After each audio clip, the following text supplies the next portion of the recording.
1,00,000 روپیہ باپ چھوڑ کر کے مرا ہے، 1,00,000 کیش چھوڑ کر کے مرا، زمین و جائیداد چھوڑ کر کے مرا۔ اب شریعت کیا کہتی ہے کہ سب سے پہلے مرنے والے کی رقم سے اس کی تجہیز و تکفین کی جائے گی، اس کو دفنایا جائے گا، اس کو کفنایا جائے گا، اس کی قبر کو کھودنے پر، اس کے کفن کے کپڑے پر اور اس کی قبر پر جو خرچہ آئے گا اس کے پیسے سے ادا کیا جائے۔ اگر کوئی رشتہ دار کھڑا ہو جائے اچھی بات ہے، اگر کوئی کھڑا نہیں ہوتا تو مرنے والے کے پیسے سے اس کو ادا کرے۔ دوسرا کام، کفن دفن ہو گیا، مردے کو دفنا بھی دیا گیا، دوسرا کام کیا کرنا ہے؟ اگر مرنے والے کے اوپر کوئی قرضہ تھا اس قرضے کو اس کے پیسے سے ادا کیا جائے گا، اس کے ترکے سے ادا کیا جائے گا، قرضہ بھی ادا ہو گیا۔ اب تیسرا کام یہ دیکھا جائے گا کہ مرنے والے نے کسی کو وصیت تو نہیں کی ہے، اور وصیت کس کو بولتے ہیں یہ سمجھو۔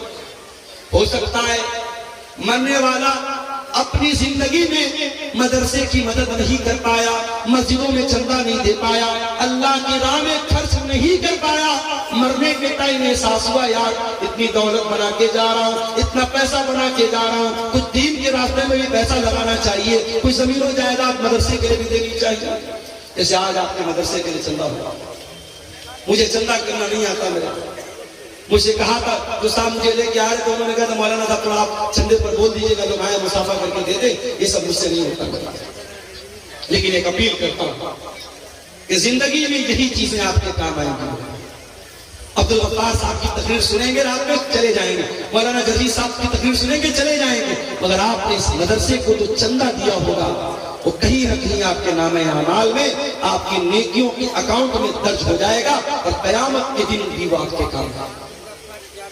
ہو سکتا ہے زندگی میں آپ کو موقع نہیں مل پایا، مرنے کے ٹائم یاد آیا کہ مجھے کچھ اللہ کی راہ میں خرچ کرنا چاہیے، تو شریعت کیا کہتی ہے کہ آپ اپنے مال کی وصیت کر سکتے ہیں، مگر وصیت 1/3 سے زیادہ نہیں ہونی چاہیے۔ 1/3 کا مطلب سمجھتے ہیں 1/3۔ اگر مرنے والا 3,00,000 روپیہ چھوڑ کے گیا ہے تو کسی مسجد میں، کسی مدرسے میں، کسی یتیم کو، کسی غریب کو، یا کسی ایسے رشتہ دار کو جو اس کا وارث نہیں ہے، وارث کو وصیت نہیں کر سکتا، اپنے بیٹے کو وصیت کر کے جائے بیٹے کو اتنا دے دو، بیٹی کو اتنا دے دو، اس کا کوئی اعتراض نہیں۔ وارث کو وصیت، بیٹا تو وارث ہے، بیٹی تو وارث ہے، باپ تو وارث ہے، وارث کو وصیت نہیں کرے گا۔ وارث کے علاوہ کوئی رشتہ دار ہے، مان لو کسی بچے کو آپ نے گود لے لیا، کسی بچے کو آپ نے پال لیا، پرورش کر لیا، اب ظاہر ہے آپ نے پرورش تو کی ہے مگر آپ کا سگا بیٹا نہیں ہے تو آپ کی جائیداد کا وارث نہیں۔ اگر آپ کو لگتا ہے کہ اس بچے کو میں نے پالا ہے اور میرے بعد اس بچے کو ضرورت پڑے گی روپیے کی، پیسے کی، زمین کی، جائیداد کی، تو آپ اپنی پراپرٹی کا، اپنے ترکے کا 1/3، اس سے زیادہ نہیں، اس سے کم تو کر سکتے، اس سے زیادہ نہیں، 1/3 تک آپ اس کو وصیت کر سکتے۔ تو پہلا کام کیا کریں گے؟ جنازے کی تیاری، دوسرا کام قرضے کی ادائیگی، تیسرا کام وصیت کو ہم پورا کریں۔ اگر مرنے والا 3,00,000 روپیہ چھوڑ کے گیا اور یہ کہہ کر کے گیا کہ میں نے جس بچے کو گود لیا تھا یہ 3,00,000 روپیہ اس کو دے دیا جائے، تو فتویٰ آپ لینے جائیں گے، آپ بہار کے کسی عالم سے لے لیں، یو پی کے کسی عالم سے لے لیں، پوری دنیا کے کسی عالم سے لے لیں، تمام علماء کا فتویٰ یہی ملے گا کہ وصیت غلط ہے، اور اس کی 3,00,000 میں سے صرف 1,00,000 روپیہ اس بچے کو دیا جائے گا، 3,00,000 پورا نہیں ہوگا۔ کیونکہ شریعت کیا کہتی ہے کہ آپ جب مر رہے ہیں آپ کے مال میں آپ کے وارث کا حق ہے، آپ اپنے وارث کو محروم نہیں کر سکتے۔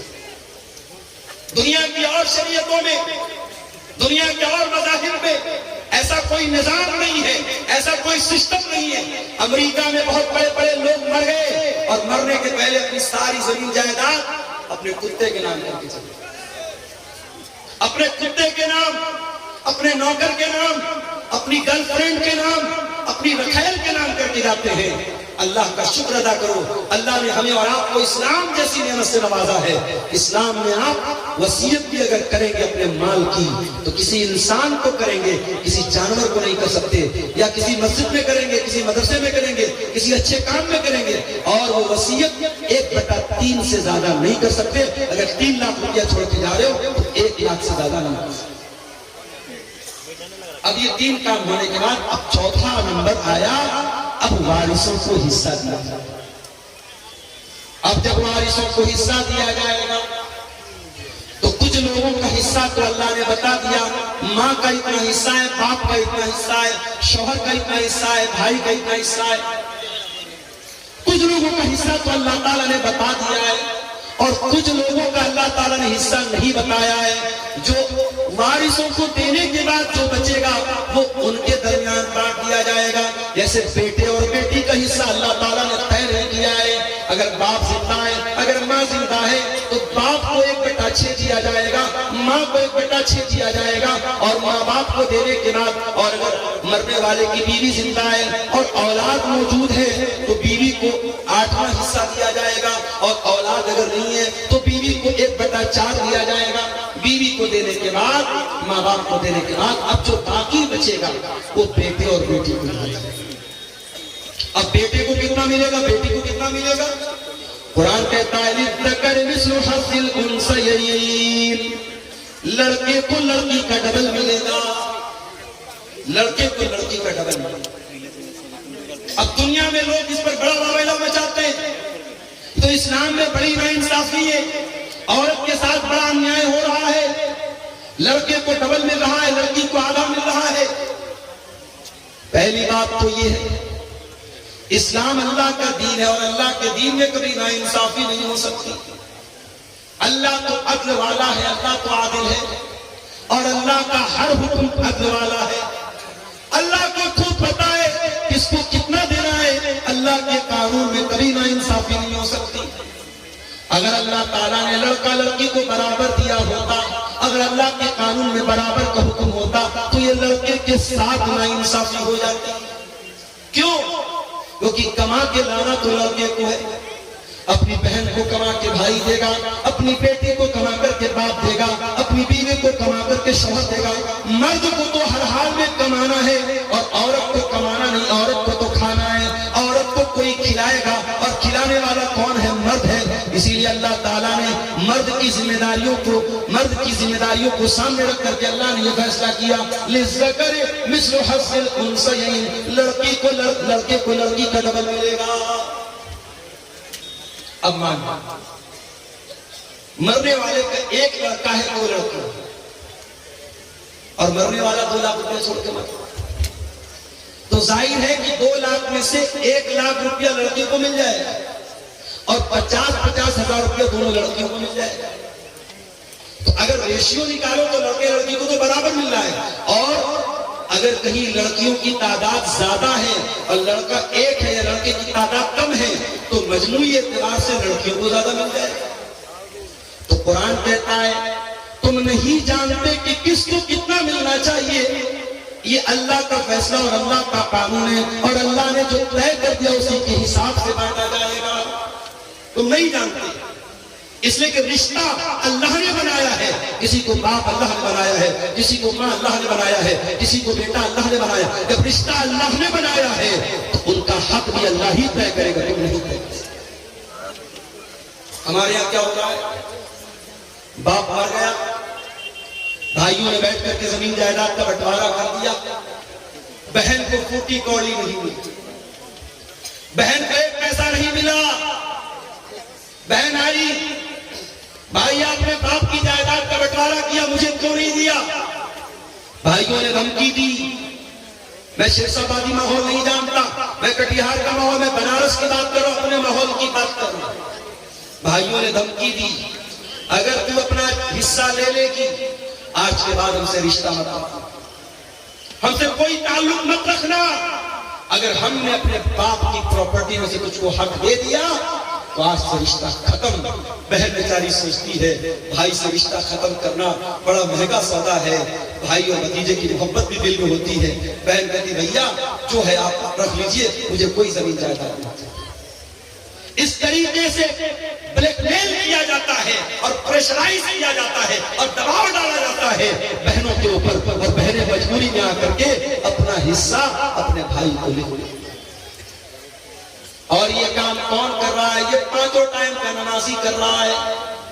چہرے پر بھرپور شرعی داڑھی رکھنے والا اور ماتھے پر سجدے کا نشان سجانے والا, اپنے آپ کو متقی کہنے والا, اپنے آپ کو پرہیزگار کہنے والا بھی یہ کام کر رہا ہے. او لوگوں, اللہ کو کیا حساب دو گے جب اللہ کا قانون یہ کہہ رہا ہے کہ آپ کے والد کے انتقال کے بعد آپ کے باپ کی پراپرٹی میں آپ کا حصہ ہے اور آپ کی بہن کا بھی حصہ ہے. وہ کون سا قانون ہے, وہ کون سا انصاف ہے جس کی وجہ سے آپ نے اپنی بہن کو اس کا حق نہیں دیا؟ ذرا ایمان سے بتاؤ, ذرا اپنے دل پر ہاتھ رکھ کے بتاؤ میرے بھائی. اور یہ بھی یاد رکھیں, اسلام کا جو نظام میراث ہے یہ کوئی بائی چوائس نہیں ہے کہ عمل کر لو تو اچھی بات ہے اور اگر عمل نہیں کرو گے تو کوئی حرج کی بات نہیں ہے. اللہ نے جب میراث کا قانون بیان کیا تو کیا فرمایا؟ تلک حدود اللہ. اے میرے بندو, یہ اللہ تعالیٰ کا بنایا ہوا قانون ہے. وَمَن يُطِعِ اللَّهَ وَرَسُولَهُ يُدْخِلْهُ جَنَّاتٍ تَجْرِي مِن تحتها الْأَنْهَارُ خَالِدِينَ فِيهَا أَبَدًا. جو اللہ کی بات مانے گا, جو رسول کی بات مانے گا, جو اللہ کے قانون پر چلے گا, اللہ اس کو جنت میں ڈالے گا جہاں جنت میں ہمیشہ ہمیشہ رہے گا. وَذَلِكَ الْفَوْزُ الْعَظِيمُ. اور یہ بہت بڑی کامیابی ہے. وَمَن يَعْصِ اللَّهَ وَرَسُولَهُ وَيَتَعَدَّ حُدُودَهُ. اور جو اللہ کی نافرمانی کرے گا, جو رسول کی نافرمانی کرے گا, جو اللہ کے قانون کو توڑے گا, جو اللہ کے نظام میراث کو نہیں مانے گا, جو اللہ کے بنائے ہوئے قانون کے مطابق اپنی بہن بیٹی کو حصہ نہیں دے گا, اللہ کیا فرماتا ہے؟ یُدْخِلْهُ نَارًا خَالِدًا فِيهَا. اللہ اس کو جہنم کے اندر ڈالے گا اور جہنم میں بہت لمبے ٹائم تک وہ رہے گا. وَلَهُ عَذَابٌ مُهِينٌ. اور اس کو ذلیل کرنے والا عذاب دیا جائے گا. جہنم کی آگ. میرے بھائی ہم سوچ بھی نہیں سکتے. کوئی یہ نہ سوچے ارے ہم تو توحید والے ہیں, ہم جہنم میں جائیں گے, کچھ دن تک جہنم میں رہیں گے پھر نکل جائیں گے. کوئی یہ نہ سوچے. جہنم کی آگ ہم ایک سیکنڈ کے لیے برداشت نہیں کر سکتے, اس لیے کہ جہنم کی آگ تو بڑی خطرناک ہوگی. اللہ فرماتا ہے کلما نضجت جلودہم بدلناہم جلودا غیرہا لیذوقوا العذاب. جب جہنم کی آگ میں ہماری چمڑی جل جائے گی ہم دوسری چمڑی چڑھا دیں گے, ہم بار بار جلنے کی تکلیف جہنمیوں کو دیں گے.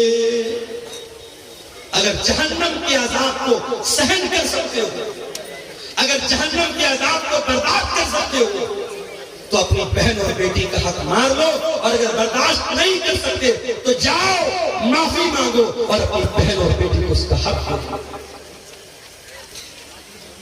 ایک اور طریقہ چل رہا ہے حرام خوری کا, اور مسلمانوں میں زیادہ پایا جا رہا ہے. زمین میری ہے اور میری زمین کے بغل میں اس کے میرے پڑوسی کی زمین ہے. میں دھوکے سے کیا کرتا ہوں, اپنے پڑوسی کی زمین کا 1 فٹ حصہ اپنی زمین میں شامل کر دے رہا ہوں. میں مثال دے رہا ہوں, اپنے پڑوسی کی, اپنے رشتہ دار کی زمین پر ناجائز قبضہ کرنے کے لیے زمین پر بنی ہوئی باؤنڈری کو مٹا دینا, نشان کو مٹا دینا, یا زمین و جائیداد کے کاغذ میں ہیر پھیر کر لینا. میرے پیارے ساتھیوں, اگر یہ کام آپ کرتے ہیں تو کان کھول کر کے سن لیجیے.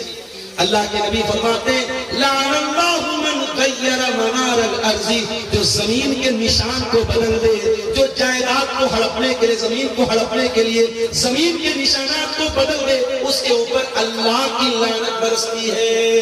اگر اللہ کی لعنت کہ ہم حقدار بننا چاہتے ہیں تو یہ کام کر سکتے ہیں, ورنہ میرے پیارے ساتھیوں بہت ہی خطرناک. اور آگے بڑھیے, اللہ کے نبی فرماتے ہیں ان رجالا یتخوضون فی من مال اللہ. کچھ لوگ اللہ تعالیٰ کے مال میں ناجائز قبضہ کرتے ہیں, دوسروں کا مال ناجائز طریقے سے کھاتے ہیں، ایسے لوگوں کا انجام کیا ہوگا؟ فرمایا ایسے لوگوں کو اللہ تعالیٰ جہنم کی آگ میں پھینک دے گا، جہنم کی آگ میں حرام کھانے والوں کو اللہ تعالیٰ ڈال دے گا۔ آپ میں سے بہت سارے لوگوں نے حج عمرہ بھی کیا ہوگا۔ سعودی عرب کے اندر داخل ہوتے ہی انڈیا کا روپیہ کام کرنا بند کر دیتا ہے، بنگلہ دیش کا ٹکا کام کرنا بند کر دیتا ہے، امریکہ کا ڈالر کام کرنا بند کر دیتا ہے۔ سعودی میں آپ گئے تو آپ کو سعودی ریال چاہیے۔ ایک مرتبہ میں گیا عمرہ کے ساتھ، میں یہاں سے ریال لے کے گیا، اتفاق سے میری فلائٹ ڈائریکٹ نہیں تھی، تو دبئی کے ایئرپورٹ پر فلائٹ چینج کرنی تھی مجھے۔ اب دبئی کے ایئرپورٹ پر سامان بھوک لگ رہی تھی، کچھ کھانا تھا، تو وہ ریال بھی لینے کو تیار نہیں۔ اس نے کہا کہ ہمیں دبئی کا پیسہ چاہیے، جو یونائٹڈ عرب امارات کا جو وہ درہم ہوتا ہے ہم کو وہ چاہیے، ہم کو یہاں سعودی کا ریال نہیں چاہیے۔ میرے پاس ریال تھا، میں انڈیا سے ریال بنا کے لے گیا۔ ہر دیش کی اپنی کرنسی ہے۔ امریکہ کے لوگ انڈیا میں آتے ہیں، ڈالر کو روپیے میں بدل کے ایکسچینج کر کے تب آتے ہیں۔ انڈیا کا آدمی سعودی جاتا ہے، اپنے روپیے کو ریال میں چینج کرتا ہے۔ ہر دیش کی اپنی کرنسی ہوتی ہے۔ ایک بات بتاؤں آپ کو، قیامت کے دن کرنسی کون سی چلے گی؟ کسی کا مال ہڑپ لیا کسی نے، 1 لاکھ روپیہ کسی کا ناجائز قبضہ کر لیا، اب قیامت کے دن جس کا پیسہ اس نے مارا ہے، جس کا حق مارا ہے، اس نے اللہ کی عدالت میں کہا ہے اللہ اس نے میرا 1 لاکھ روپیہ ناجائز طریقے سے لیا۔ اللہ کے نبی فرماتے ہیں قیامت کے دن روپیہ تو نہیں چلے گا، پیسہ تو نہیں چلے گا، درہم تو نہیں چلے گا، دینار تو نہیں چلے گا۔ قیامت کے دن کون سی کرنسی چلے گی؟ ذرا غور سے سننا کٹیہار کے لوگوں، حسن گنج کے لوگوں، ذرا غور سے سننا کہ قیامت کے دن کون سی کرنسی چلے گی۔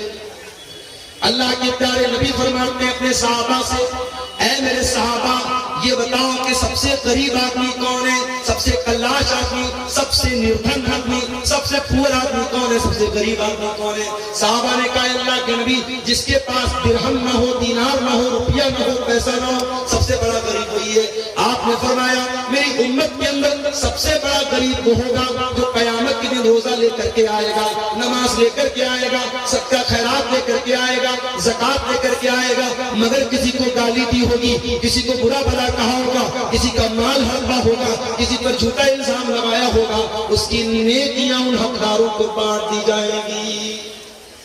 جس کا حق آپ نے مارا ہے، آپ کا روزہ لے کے چلا گیا، آپ کی نماز لے کے چلا گیا، آپ کا صدقہ خیرات لے کے چلا گیا، آپ کا حج و عمرہ لے کے چلا گیا۔ اور اللہ کے نبی فرماتے ہیں فَإِن فَنِيَتْ حَسَنَاتُهُ اگر اس کی نیکیاں ختم ہو جائیں گی اور پھر بھی کچھ حقدار لوگ لائن میں کھڑے ہوں گے، اللہ تعالیٰ ان حقداروں کے گناہ سے اوپر لاد دے گا۔ اللہ، ہم لوگ تو بڑا خوش ہے صاحب، ہم نے تو بڑا دان دیا ہے مدرسوں میں، بڑا جلسوں میں دان دیا ہے، بڑا حج و عمرہ کیا ہے۔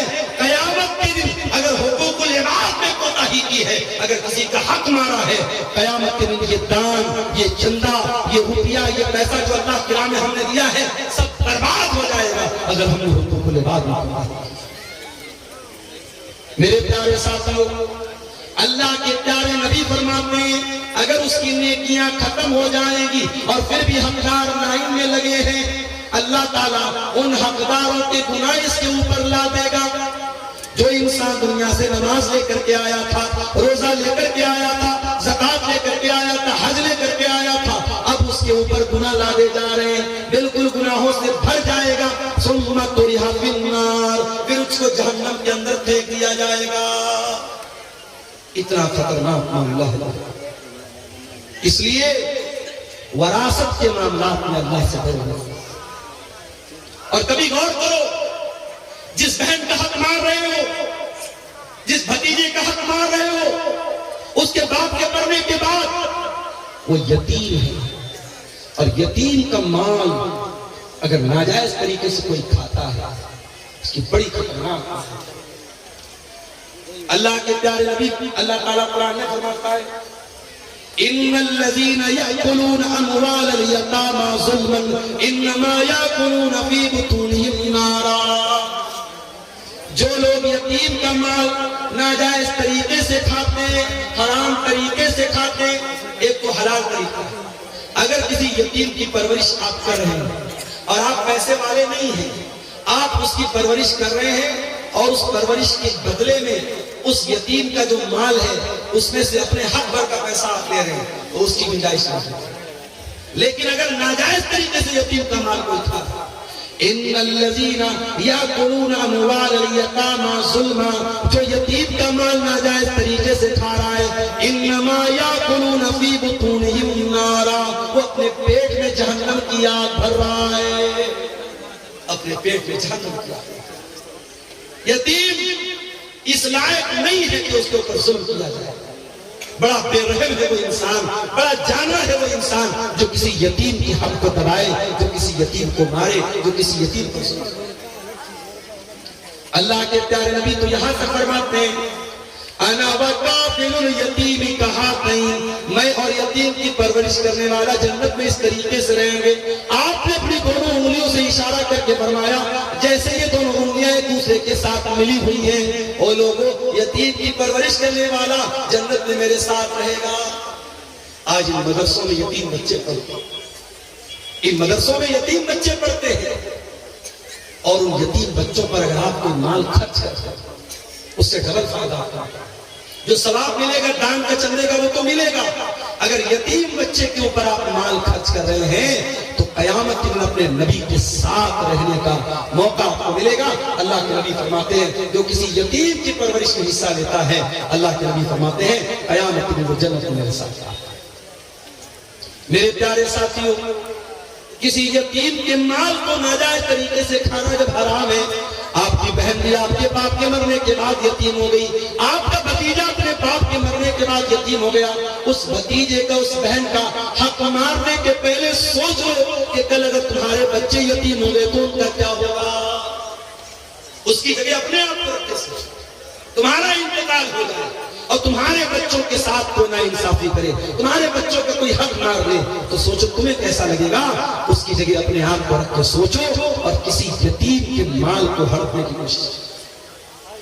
میرے پیارے ساتھیوں، دنیا میں اگر کسی کا حق ہم نے مارا ہوگا، قیامت کے دن ہم کو اس کا بدلہ دینا پڑے گا۔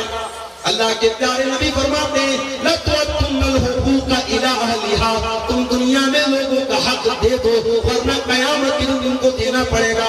حَتَّى يُقَادَ لِلشَّاةِ الْجَلْحَاءِ مِنَ الشَّاةِ الْقَرْنَاءِ، قیامت کے دن اگر سینگ والی بکری نے بغیر سینگ والی بکری کو مارا ہے تو اس بکری سے بھی قصاص لیا جائے گا، اس بکری سے بھی بدلہ لیا جائے گا، جانوروں سے بھی حساب لیا جائے گا۔ اگر جانوروں سے قصاص لیا جائے گا تو ہم اور آپ تو انسان ہیں بھائیوں، ہمیں اور آپ کو انصاف کرنا۔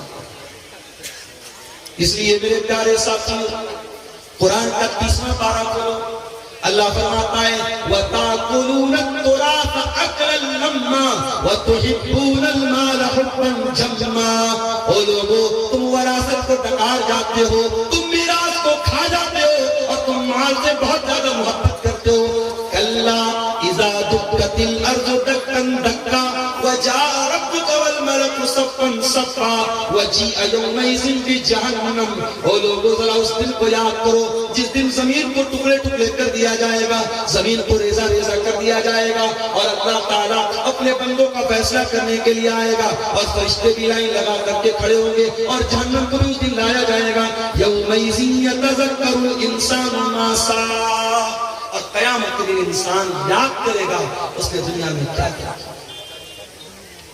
جتنے لوگوں نے زمینوں کو ہڑپائے، جائیدادوں کو ہڑپائے، لوگوں کا حق مارا ہے، کوئی ایک آدمی بتا دو جو مرنے کے بعد اپنی زمین کو لے کر کے گیا ہو، اپنی جائیداد کو لے کر کے گیا ہو، اپنے روپیے پیسے کو لے کر کے گیا ہو، سب ٹھاٹ پڑا رہ جائے گا جب لاد چلے گا بنجارا۔ سب یہی چھوڑ کے جانا ہے میرے پیارے بھائیوں، اسی قبر کی 2 گز زمین ہم کو دفن ہو جانا ہے۔ دنیا کی چند روزہ زندگی کے لیے اپنی آخرت کو داؤں پہ نہ لگاؤ، اپنی آخرت کو خطرے میں نہ ڈالو میرے بھائیوں، لوگوں کا حق دنیا میں دے دیا کرو۔ اللہ کے پیارے نبی نے اتنی خطرناک وعید فرمائی، آپ نے فرمایا اپنے انتقال کے کچھ پہلے آپ نے فرمایا الصلاۃ الصلاۃ وما ملکت ایمانکم، وہ لوگوں تم نماز کی پابندی کرنا اور اپنے غلاموں اور اپنے لونڈیوں کے ساتھ تم اچھا سلوک کرنا، ان کے ساتھ حق تلفی مت کرنا۔ اسلام وہ دین ہے کہ سماج کا وہ طبقہ جو مزدوروں کا طبقہ ہے، جو غلاموں کا طبقہ ہے، جو لونڈیوں کا طبقہ ہے، جس کو دنیا میں حقیر مانا جاتا ہے، اللہ کے پیارے نبی اپنے انتقال کے پہلے دنیا کو وصیت کر کے جا رہے ہیں، اس غلام اور لونڈی کا بھی حق آپ کو نہیں۔ حضرت ابو ذر غفاری نے اپنے غلام کو برا بھلا کہہ دیا، اس کی ماں کا نام لے کے کچھ آگ دلا دی، کچھ برا بھلا کہہ دیا۔ اللہ کے پیارے نبی کو بہت غصہ آیا، آپ نے فرمایا اے ابو ذر، آج تم نے اتنا خطرناک کام کیا ہے کہ یہ تو دور جاہلیت کا کام ہے، یہ تو وہ انسان یہ کام کرے گا جس کے اندر دور جاہلیت کا کوئی حصہ رہ گیا ہو۔ آپ نے کہا کہ یہ نوکر چاکر، یہ کام کرنے والے، یہ بھی تمہارے بھائی ہیں، جو کھاؤ ان کو کھلاؤ، جو پہنو ان کو پہناؤ۔ اسلام کا وہ مذہب ہے جو غلاموں کا، نوکروں کا بھی حق ہمیں ہے۔ دنیا میں لوگ مزدور دیوس مناتے ہیں، بڑی بڑی تنظیمیں بنی ہیں، ایسوسی ایشن بنی ہیں مزدوروں کے حقوق کے لیے۔ 1400 سال پہلے محمد اکرم صلی اللہ علیہ وسلم نے مزدوروں کی حق کی لڑائی لڑی ہے، مزدوروں کو ان کا حق دیا ہے آپ نے۔ اللہ کے پیارے نبی فرماتے ہیں آتُ الْأَجِيرَ حَقَّهُ قَبْلَ أَنْ يَجِفَّ عَرَقُهُ، مزدور کا پسینہ سوکھنے کے پہلے اس کی مزدوری دو۔ میرے پیارے ساتھیوں، اسلام وہ پیارا دین ہے جو ہر حقدار کو اس کا حق قائم پر دینے کی تعلیم ہے۔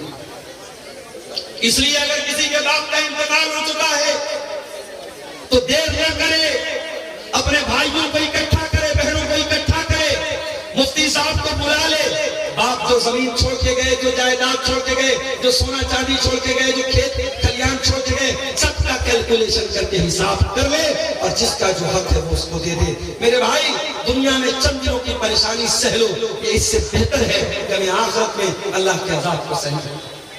اور یہ بھی یاد رکھو، اگر حرام کی زمین میں، حرام کی جائیداد میں اپنے بچوں کو رکھ کے پال رہے ہو، اپنے بچوں کو بھی جہنم کی آگ کا حقدار بنا۔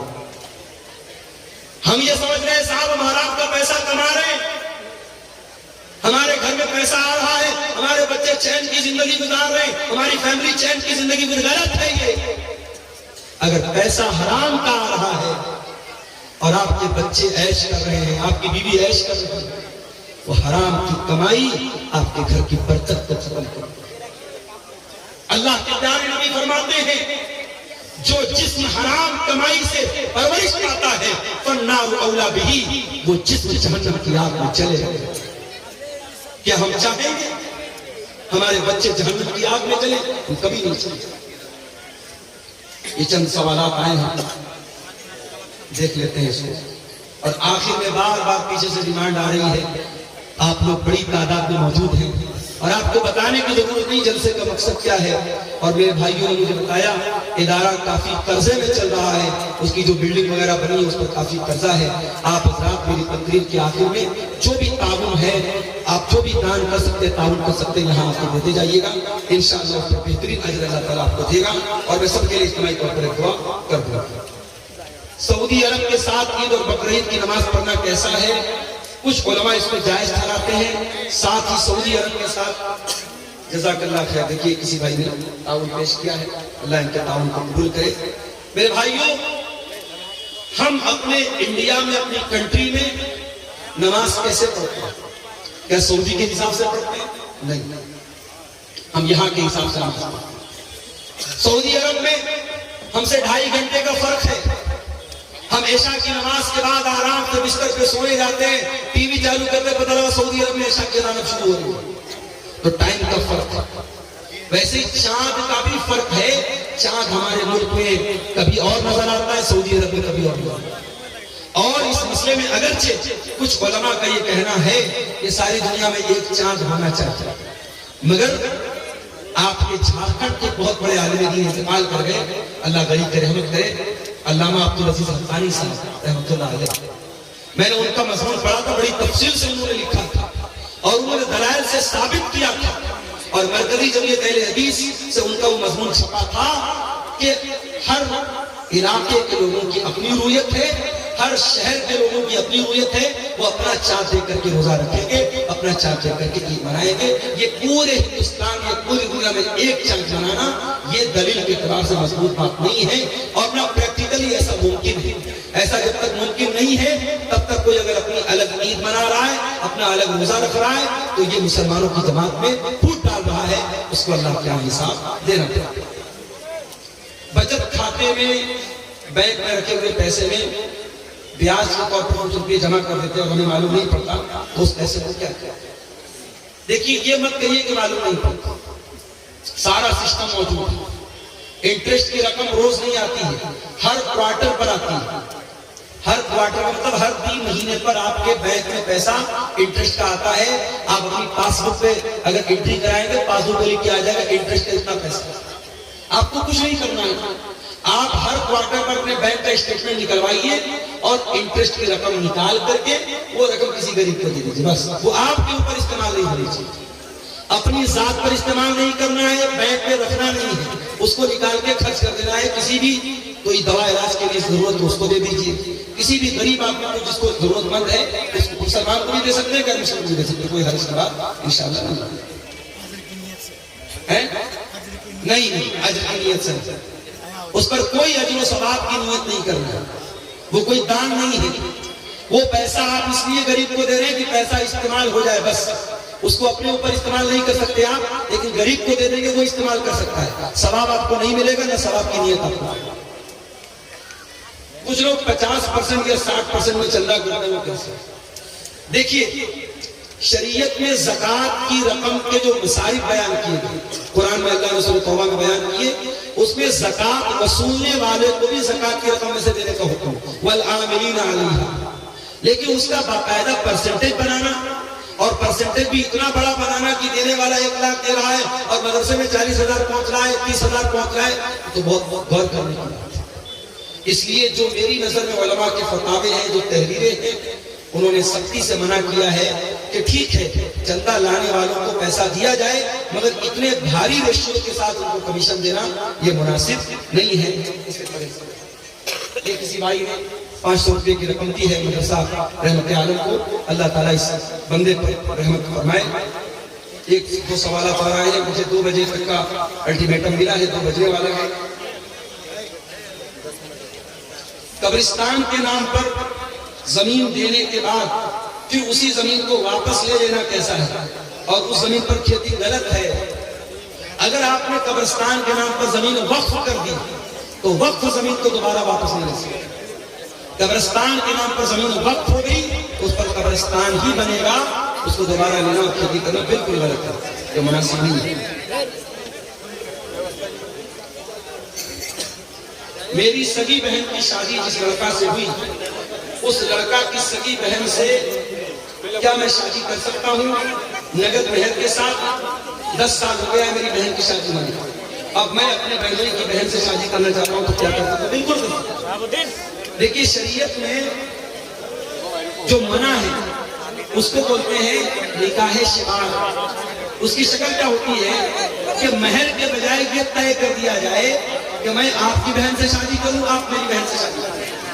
اگر مہر کے بجائے یہ ادلا بدلی والی شادی کے لیے تو غلط ہے۔ اگر مہر طے ہے، میں آپ کی بہن سے شادی کر رہا ہوں، آپ میری بہن سے شادی کر رہے ہیں، دونوں کا مہر طے ہے تو کوئی حرج کی بات نہیں۔ اور یہاں ایک مسئلہ اور یاد ہے کہ اس طریقے کی شادی عام طور پر سکسیس نہیں ہوتی، کامیاب نہیں ہوتی۔ کوئی مسئلہ آتا ہے، میں کئی کیس دیکھا ہے، اگر اس گھر کی لڑکی اس گھر گئی، اس گھر کی لڑکی اس گھر آئی، اگر ایک گھر میں کوئی مسئلہ ہوتا ہے تو دوسرے گھر کی لڑکی کو سہنا پڑتا ہے۔ اس لیے اس طریقے کی رشتہ داری سے بچنا چاہیے۔